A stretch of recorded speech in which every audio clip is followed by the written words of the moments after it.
आज हम लोग जो है डिस्कस करने वाले गैमेटोजेनेसिस। इसके पहले लास्ट लेक्चर में हमने मेल रिप्रोडक्टिव सिस्टम्स के बारे में बात किया, फीमेल रिप्रोडक्टिव सिस्टम्स के बारे में बात किया, और यहाँ पर जो मेल रिप्रोडक्टिव सिस्टम से रिलेटेड प्राइमरी ऑर्गन और फीमेल रिप्रोडक्टिव सिस्टम से रिलेटेड प्राइमरी ऑर्गन्स के बारे में बात किया, तो जिनको टेस्टिस और ओवरी कहा। ये जो टेस्टिस एंड ओवरी वो स्ट्रक्चर होती है जिनमें मेल एंड फीमेल गैमेट के फॉर्मेशन की प्रोसेसिंग कंप्लीट होती है। मेल गैमेट बोले तो स्पर्म, जिसका फॉर्मेशन टेस्टिस में होता है, एंड फीमेल गैमेट बोले तो ओवा या एग, जिसका फॉर्मेशन ओवरी में होता है। तो इन्हीं मेल गैमेट और फीमेल गैमेट के फॉर्मेशन की प्रोसेसिंग को ही हम लोग क्या कहते हैं, गैमेटोजेनेसिस। जैसे डेफिनेशन के अकॉर्डिंग देखें, the process of formation of male gamete sperm and female gamete or egg in gonads is called gametogenesis. Second thing, this process takes place in primary sex organ. तो mail के लिए primary sex organ testis होगा और female के लिए primary sex organ ovary होगा। ठीक, testis को मेल गोनाड एंड ओवरी को फीमेल गोनाड्स हम लोग कहते हैं। ठीक, अब देखिए यहां पर गैमेटोजेनेसिस, गैमेटो मतलब गैमेट और जेनेसिस का मीनिंग होता है फॉर्मेशन। तो पहले हम बात कर रहे हैं मेल गैमेट। मेल गैमेट यानी स्पर्म और जेनेसिस यानी फॉर्मेशन। तो the process of formation of male gamete और स्पर्म इन मेल गोनाड और testis is known as spermatogenesis. तो process of formation of male gamete in male gonad और testis is called spermatogenesis.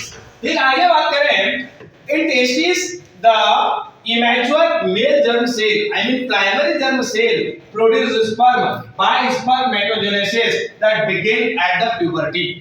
Puberty meaning secondary sexual character जब human में आते हैं mail में, तो सेकेंडरी सेक्सुअल कैरेक्टर आने के बाद प्रोसेसिंग स्टार्ट होती है। ठीक, तो जैसे ये जो है इधर हम लोग बताएंगे बाद में कि जब सेकेंडरी क्या होगा, मैच्योरिटी आती है, तो मैच्योरिटी के समय हाइपोथैलेमस से गोनेडोट्रोपिक रिलीजिंग हार्मोन जो है, ठीक, इसके इफेक्ट जो है हार्मोन कहां आता है, anterior lobe of pituitary gland में। ठीक, और क्या करेगा, स्टिमुलेट सिक्रेशन ऑफ गोनेडोट्रोपिन्स।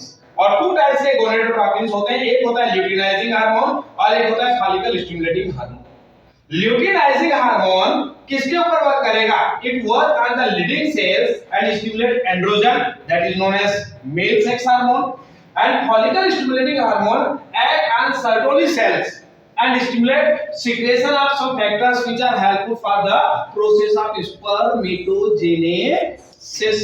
अब देखिए spermatogenesis, this process completed in following steps।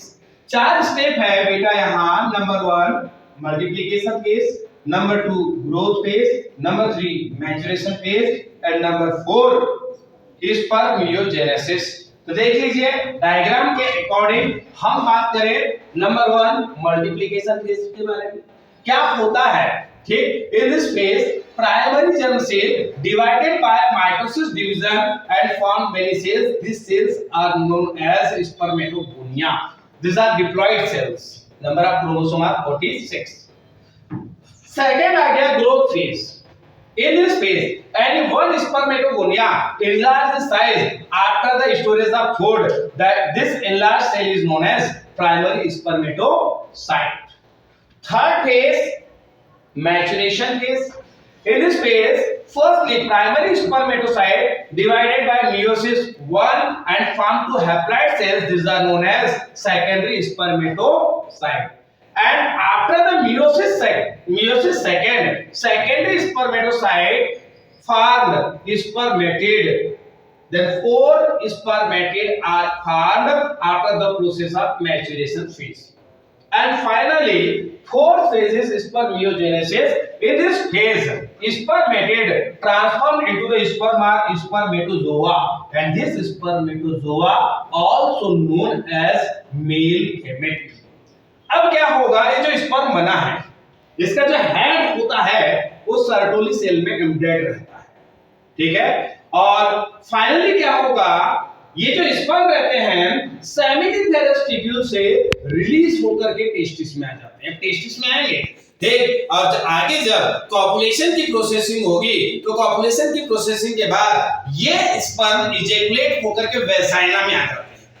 तो एक सिंगल इजैकुलेशन में हम देखें 200 to 300 मिलियन स्पर्म जो होते हैं इजैकुलेट होकर के वेजाइना में इंटर करेंगे, जिनमें से 46 sperm normal shape and size वाले होते हैं और एटलीस्ट 40% जो स्पर्म होंगे ठीक सो विगोरस मोटिलिटी। ओनली 40% स्पर्म में विगोरस मोटिलिटी होती है जो कि फैलोपियन ट्यूब के एम्पुला तक जाने की कैपेबिलिटी को शो करते हैं। तो ये हमने यहां पर आपको बताया कि मेल गोनाड में मेल गैमेट के फॉर्मेशन की प्रोसेसिंग कैसे होती है। तो लास्ट टाइम हमने क्या किया था, टेस्टिस की ट्रांसफर सेक्शन के बारे में स्टडी किया था, जहां पे एक ऐसी स्ट्रक्चर हमने देखी थी जिसको कहा था टीएस ऑफ टेस्टिस, और इस टीएस ऑफ टेस्टिस में से हमने क्या कहा, यहां पर एक सर्कल वाली स्ट्रक्चर नजर आई थी जिसको हमने कहा था सेमिनिफेरस ट्यूब्यूल। ठीक, और सेमिनिफेरस ट्यूब्यूल में यहां पर जो पाई गई थी कौन सी सेल्स पाई गई थी, सर्टोली सेल्स पाई गई थी। ठीक है ना, और इसके आसपास का स्पेस था इंटरस्टिशियल स्पेस, और उस इंटरस्टिशियल स्पेस में पाई जा रही थी लीडिंग सेल्स। ठीक है, तो जैसे ये वाली हो गई सर्टोली सेल, तो सर्टोली सेल से स्पर्म रिलीज होकर के बाहर आ जाते हैं, और यहां पर क्या होती है, इस टाइप की लीडिंग सेल्स होती है। ठीक, तो जैसे हमने क्या देखा यहां पर बेसिकली, ठीक, ये हो गया आपके पास, ये काहे के लिए वर्क कर रहा है, at the Leydig cells and stimulate androgen. तो ल्यूटिनाइजिंग हार्मोन ये जो लीडिंग सेल्स होती है टेस्टिस में, इसके ऊपर वर्क करेगा और इसको स्टिमुलेट करवाएगा एंड्रोजन हार्मोन के सिक्रेशन के लिए। ठीक, और follicle stimulating hormone act on Sertoli cell. तो सर्टोली सेल्स कौन सी है, ये है। ठीक, और ये काहे के लिए स्टिमुलेट करवाता है, secretion of some factors which are helpful for the process of spermatogenesis. मतलब स्पर्मेटोजेनेसिस की प्रोसेसिंग के लिए फेवरेबल एनवायरनमेंट जो मिल रहा है सर्टोली सेल्स के थ्रू रिलीज होने वाले हार्मोन्स के कारण मिल रहा है। तो ये हमने बात किया यहां गैमेटोजेनेसिस के बारे में। नेक्स्ट लेक्चर में हम बात करेंगे oogenesis के बारे में। ओके, ठीक है, तो मिलते हैं नेक्स्ट लेक्चर के लिए।